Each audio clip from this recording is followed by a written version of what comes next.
Hello students. Okay, the last chapter, the living world, has been completed.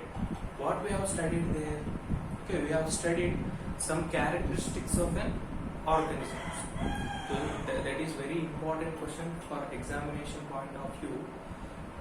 Characteristics of a living organism, and also one question like biodiversity. What is meant by biodiversity?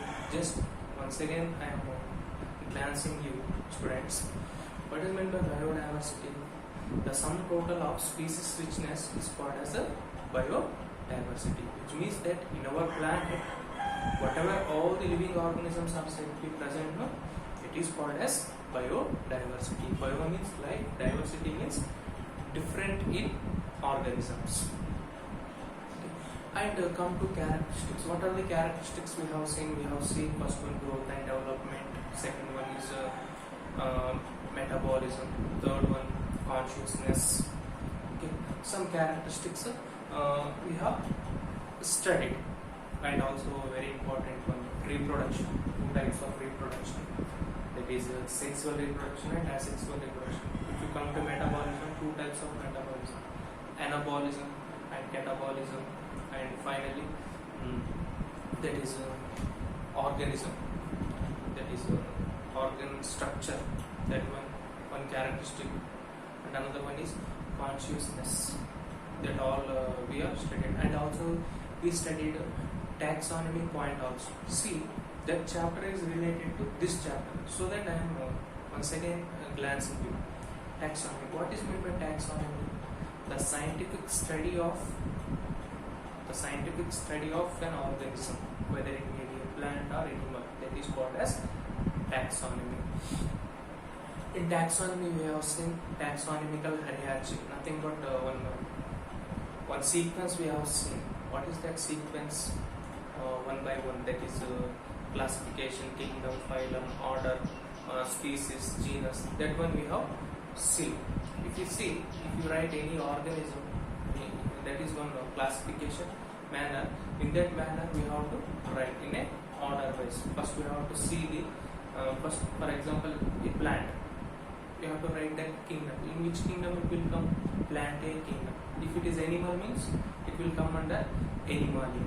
And if you see who is the father of taxonomy, okay, the scientist called as Carolus Linnaeus. Okay, the scientist called as Carolus Linnaeus.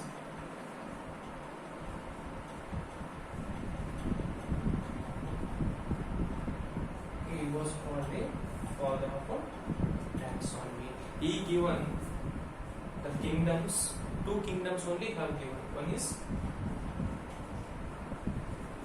plant A and another one is Animalia.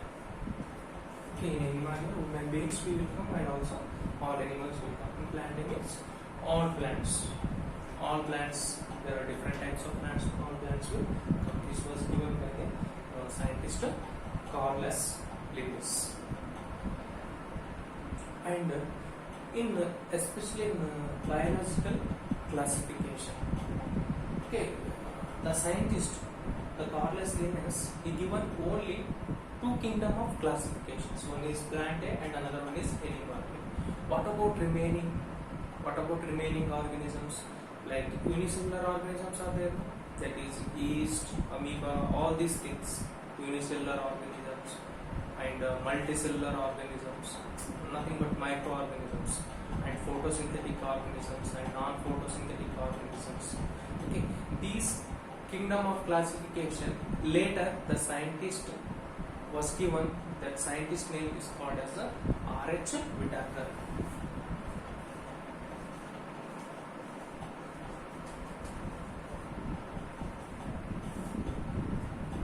He given the system of classification like unicellular organisms, multicellular, prokaryotes, eukaryotes, photosynthetic organisms and non-photosynthetic organisms.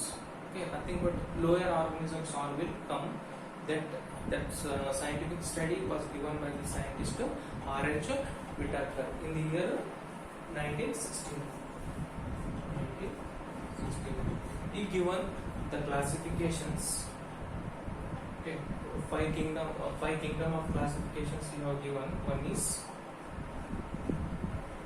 Monera, Protista, Monera, Protista,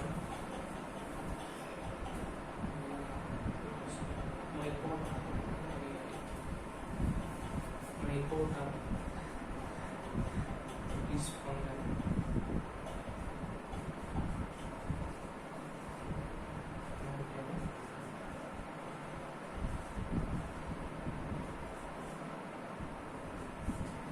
Listen, once very important scientist R.H.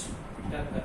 He is also given biological classification, which means that here we are going to study about classification of some other different organisms like Monera, Protista, Mycota, Plantae, Animalia. That one, that characteristics we are going to study with respect to examples. All the study is called as taxonomical study only. R.H. Whittaker, the scientist in the year 1969, he given 5 kingdoms of classification. All these come under kingdoms: Monera, Protista, Mycota, Plantae, and Animalia. In this chapter, we are going to study in detail about these kingdoms only. Separately, we are going to study these kingdoms only. This is about just introduction class. In tomorrow class, I will start the first kingdom, that is Monera. In Monera, what type of organisms will come? Here, totally bacteria, prokaryotic organisms will come. And another thing you have to know, students, difference between prokaryotic organisms and eukaryotic organisms. Pro means in the sense first formed organisms, karyotes, which contains a nucleus. Eukaryotic organisms, they are the true organisms which contains a nucleus. What is meant by prokaryotic organisms? The organism which does not contain any nucleus, false nucleus, that is called as a prokaryotic organism. Best examples like bacteria we can do, whereas eukaryotes are the true organisms which contains true nucleus. For this eukaryotic organisms, all organisms will come: human beings, yeast cell, like plants, animals. Almost lower organisms are called as a prokaryotic organisms. Hope you all understood. Just it's an introduction. Just I started. In next class we can go with the detail. Okay, that is about the Monera. If you have any doubts, just ask. Thank you.